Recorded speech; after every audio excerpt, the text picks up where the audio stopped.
Le drone Arinov en agriculture vient révolutionner les techniques d'échantillonnage. C'est-à-dire qu'il va permettre de faire la même chose que lorsqu'on vient réaliser une pesée de biomasse sur colza ou réaliser des prélèvements de taux de chlorophylle sur blé. Simplement, il n'a pas la contrainte d'avoir à choisir un emplacement particulier. Lui va survoler l'intégralité des parcelles et avec son capteur va pouvoir réaliser l'analyse en tout point de la parcelle et donc s'exonérer complètement de l'effet du point d'échantillonnage. Les drones qu'on utilise en agriculture ont des caractéristiques très particulières. Ce sont des drones de type planeur.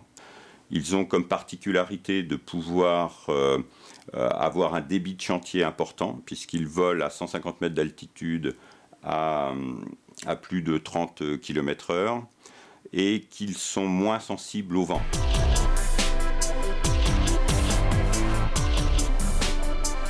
Ça date d'il y a 3 ans où l'humble fils d'agriculteur que je suis s'est dit que des drones, ça aurait sans doute vocation à voler facilement au-dessus de parcelles agricoles plutôt qu'au-dessus de villes ou d'infrastructures trop sensibles.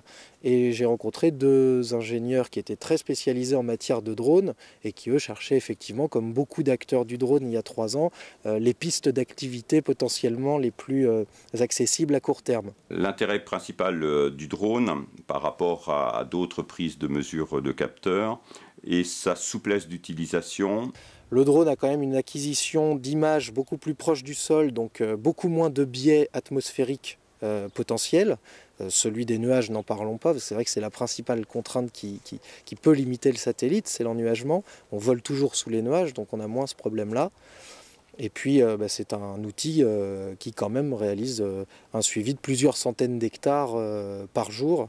Aujourd'hui, la mise en œuvre du drone est principalement utilisée pour la modulation d'azote colza. Sur le blé, on va faire la même chose avec le taux de chlorophylle ou la densité foliaire. Ce sont des éléments, des indicateurs qu'on vient observer, qu'on vient rentrer dans les outils de conseil en disant vous partiez sur une hypothèse de cette valeur-là, on vient vous la donner, on vient vous l'actualiser sur la base d'une observation concrète. Un exploitant, quand il va faire son plan de fertilisation, son plan de fumure, il va s'intéresser à différents indicateurs, différents facteurs, et nous on va venir en observer quelques-uns à un moment précis, à l'échelle de toute la parcelle, et donc lui permettre de prendre par exemple l'observation de sa biomasse de colza réelle à un moment donné, et plus seulement une hypothèse de biomasse basée sur éventuellement une technique d'échantillonnage ou simplement de la projection statistique.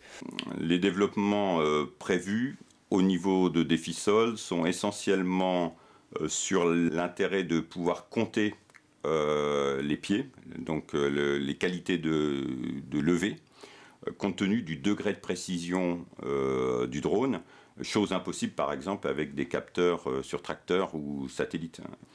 Et autre piste de recherche, les cartes d'infestation de mauvaises herbes pour pouvoir cibler les traitements herbicides. La mise en œuvre consiste simplement à récupérer les contours de la parcelle, soit par exemple à partir des déclarations PAC, pour ensuite l'insérer via une prise USB dans le drone. On connaît les coordonnées GPS de chacune des parcelles que l'on doit cartographier, on lui intègre directement, il prend son envol en sachant qu'il démarre d'un point à altitude 0 et qu'il doit rejoindre un polygone à altitude 150 mètres. Une fois qu'il y est, il va acquérir des informations sur la lumière renvoyée par les plantes, par les feuilles, dans 4 parties de la lumière avec des filtres de couleurs très précis, 2 dans l'infrarouge, une dans le rouge et dans le vert, qui sont des informations sur le niveau de coloration de la feuille qui traduit un niveau de vitalité. Quand on connaît à l'œil une différence de vert, de teinte de vert dans du blé, on est capable d'en tirer des enseignements. En tout cas, nos aïeux travaillaient comme ça. Nous, aujourd'hui, on va aller analyser des parties qui sont autres que la couleur verte, qui sont même des couleurs invisibles à l'œil nu.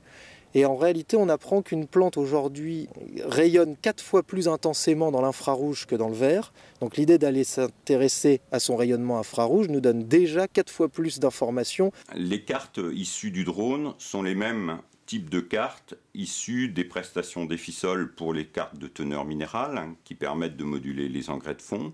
Là, on va avoir des cartes avec un conseil azote. Alors ça nous permet d'avoir des informations sur la vitalité des plantes, ça nous permet de déduire son besoin en azote à un moment précis où on doit faire un apport et d'observer surtout les hétérogénéités qu'on va avoir sur les grandes zones de la parcelle. L'agriculteur va recevoir ces données sur une carte SD par exemple et va tout simplement le mettre pour que l'épandeur module tout seul.